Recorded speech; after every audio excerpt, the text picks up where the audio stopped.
Friends, இப்போ நாட்டு பொன்னாங்கண்ணி கீரை நம்ம பொரியல் பண்ணலாம் ஃப்ரெண்ட்ஸ்.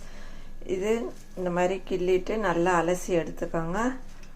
இந்த மாதிரி கிள்ளுங்க, ரொம்ப காம்பாக கிள்ளாதீங்க, நல்லா இருக்காது. கிள்ளிட்டு இந்த மாதிரி பொடியாக கட் பண்ணிக்கோங்க கீரையை. இப்போ கடாயை வச்சு எண்ணெய் ஆட் பண்ணிக்கோங்க. கடுகு ஆட் பண்ணி பொரியட்டும். கடுகு,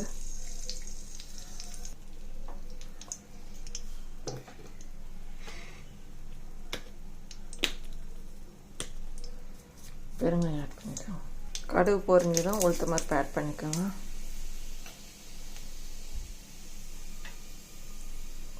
வெங்காயம் ஆட் பண்ணி கட் பண்ணி பொடியாக கட் பண்ணிக்கோங்க.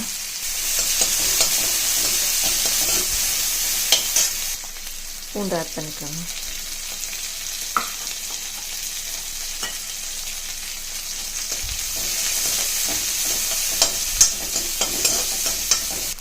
காஞ்ச மிளகா கிள்ளி ஆட் பண்ணிக்கோங்க.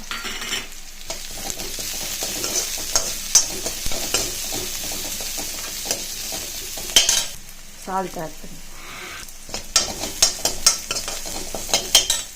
இப்போ பொடியாக கட் பண்ணி வச்சு இந்த கீரை இதில் ஆட் பண்ணிக்கோங்க.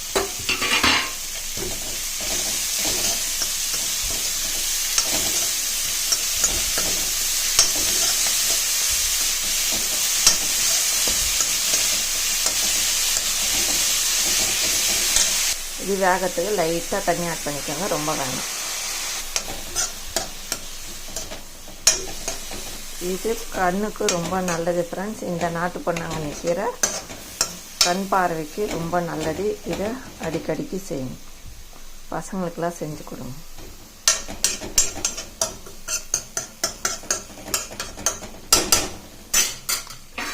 இப்போ இதை தட்டு போட்டு மூடிடலாம், வேகட்டும் ஒரு 5 நிமிஷம். அடுப்புற திறந்துட்டு கொஞ்சமாக கலரி விட்டு மறுபடியும் மூடிடுங்க. அப்போ தான் இது நல்லா வேகும்.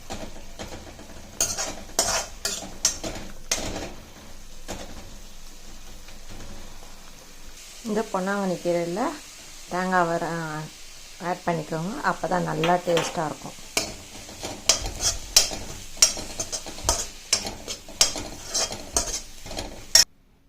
இப்போ இந்த பொன்னாங்கண்ணி கீரை பொரியல் ரெடி ஃப்ரெண்ட்ஸ். இதை சாதத்துக்கு போட்டு சாப்பிடுங்க, டேஸ்ட்டாக இருக்கும். இந்த வீடியோ பிடிச்சி இருந்தால் லைக் பண்ணுங்கள், ஷேர் பண்ணுங்கள், சப்ஸ்கிரைப் பண்ணுங்கள் ஃப்ரெண்ட்ஸ். டாடா பாய் பாய். மீண்டும் அடுத்த வீடியோவில் சந்திப்போம்.